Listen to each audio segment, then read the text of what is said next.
नमस्कार students, olympiad का एक और क्वेश्चन आपके सामने है।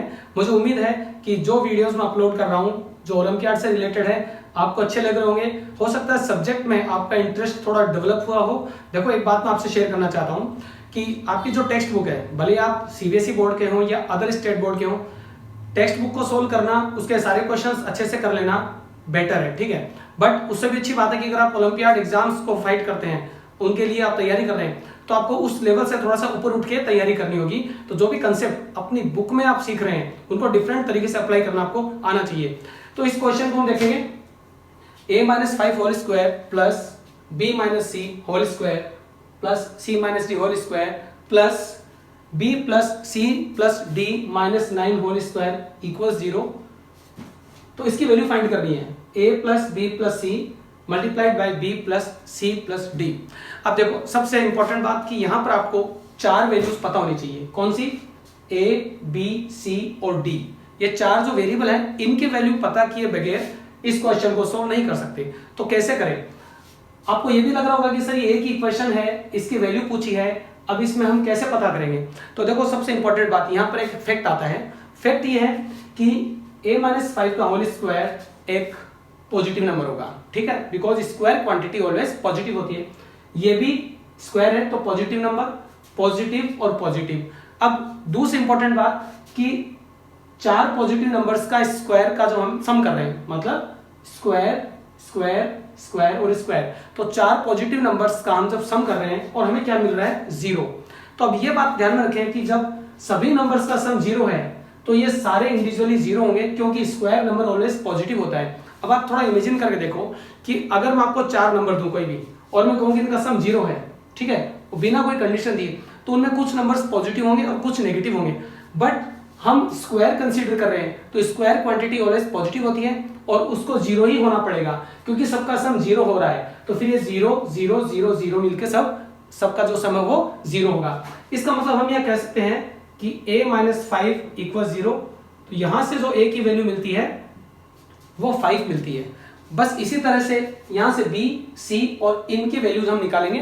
धीरे धीरे करते करते स्टेप बाय स्टेप हम सारे वेरिएबल्स की वैल्यू निकालेंगे और इस पर पुट कर देंगे और हमारा आंसर आ जाएगा। तो देखो, इसके बाद ये b इक्वल टू क्या हो गया? b माइनस सी 0 है, तो यहां से हम कह सकते हैं b is equal to C. ठीक इसी तरह से हमने कहा c minus D is equal to 0, तो ये हो गया c is equal to D. अब ये सारी वैल्यूज हम इसमें पुट करके देखते हैं क्या होता है। ये भी 0 होगा, तो मैंने कहा b plus C plus D minus 9 equal to 0। ठीक है, देखो a इज इक्वल टू क्या हुआ? यहाँ से 5, ठीक है, तो इसमें a नहीं है, चलिए कोई बात नहीं। b इक्वल टू सी और c इक्वल टू डी है, तो क्या मैं ऐसा कर सकता हूं कि इस इक्वेशन में सभी वेरिएबल्स को मैं सिर्फ c की फॉर्म में लिखूं? हो सकता है मैं d की फॉर्म में लिखूं, डजंट मैटर, ये अपने पे डिपेंड करता है। तो जब b की वैल्यू c है तो यहां पर मैं क्या करता हूं? b की जगह मैं c पुट कर देता हूं। c को हम एज इट इज रखते हैं, क्योंकि इस तरह की कंडीशंस जब भी आपके पास है तो आप ये ध्यान रखें कि इक्वेशन को वन वेरिएबल में कन्वर्ट कर लें। तो हमने क्या किया? इसको c में कन्वर्ट किया, तो b की जगह c हो गया, c अपने आप में c है, और d की जगह भी क्या हुआ? c, तो हम c पुट कर देंगे, ठीक है। ये d की जगह पे c, तो ये c हो गया, माइनस 9 इक्वल 0। इसका सोल्यूशन क्या होगा? ये हो गया 3c, तो 3c इज इक्वल टू 9 हो गया। जो माइनस 9 को हम ट्रांसपोज करेंगे राइट साइड में, 3c इक्वल टू 9, और इधर से c जो है वो 9/3 इज इक्वल टू 3। ये c की वैल्यू आ गई। जैसे ही आपको c की वैल्यू मिली, आपको b और d दोनों की वैल्यू पता चल गई, क्योंकि b क्या है? c के इक्वल है।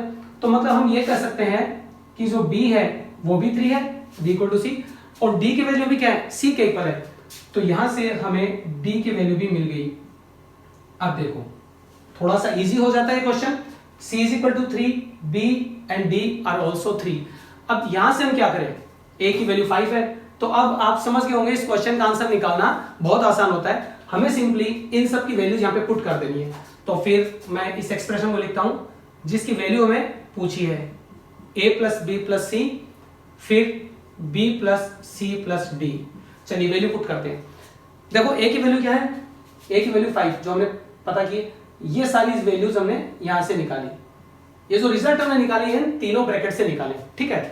तो a की वैल्यू 5, b प्लस सी, तो देखो b 3 है और c भी 3 है, ठीक है। चलिए मैं वैल्यू पुट कर देता हूं। B plus c. उसके बाद में क्या आता है, बी प्लस सी प्लस डी। देखो बी सी डी की वैल्यूज, बी 3 हुआ, सी भी 3 हुआ और डी भी 3 हुआ, तो ये 3 प्लस 3 प्लस 3। चलिए सोल्व कर देते हैं। लास्ट स्टेप में हमारे पास इसका आंसर आएगा। ये हो गया 11 और ये हो गया 9। और स्टूडेंट इस तरह से इस क्वेश्चन का आंसर होता है 99। तो क्वेश्चन देखने में थोड़ा सा कॉम्प्लिकेटेड लग रहा था, बट कंसेप्ट यूज करें तो काफी आसानी से इसको सोल्व कर सकते हैं। फिर से मैं एक कंसेप्ट रिपीट कर रहा हूं। इस तरह के कोई भी क्वेश्चन आप देखें तो ध्यान से देखें, स्क्वायर क्वांटिटी हमेशा पॉजिटिव होती है, बट सभी का सम 0 है। तो क्या ऐसा हो सकता है कि बहुत सारी पॉजिटिव वैल्यूज का सम 0 हो? ये तभी हो सकता है जब सारी इंडिविजुअली 0 होंगी। तो 0 plus 0 plus 0 plus 0 will become 0। इस तरह से हमने इस कंसेप्ट को यूज किया और सारे वेरिएबल्स की वैल्यूज फाइंड की और सिंपली वेरिएबल की वैल्यूज यहां पर सब्स्टिट्यूट करने से हमें आंसर मिल गया। तो स्टूडेंट्स अपनी टेक्स्ट बुक या अपने एकेडमिक्स के अलावा आप ओलंपियाड्स पे भी ध्यान दीजिए। डजेंट मैटर कि ओलंपियाड में आपका सिलेक्शन होता है कि नहीं, बट सब्जेक्ट की जो नॉलेज है वो आपकी काफी अच्छे लेवल पे बूस्ट होगी। मिलते हैं नई वीडियो में। Good day.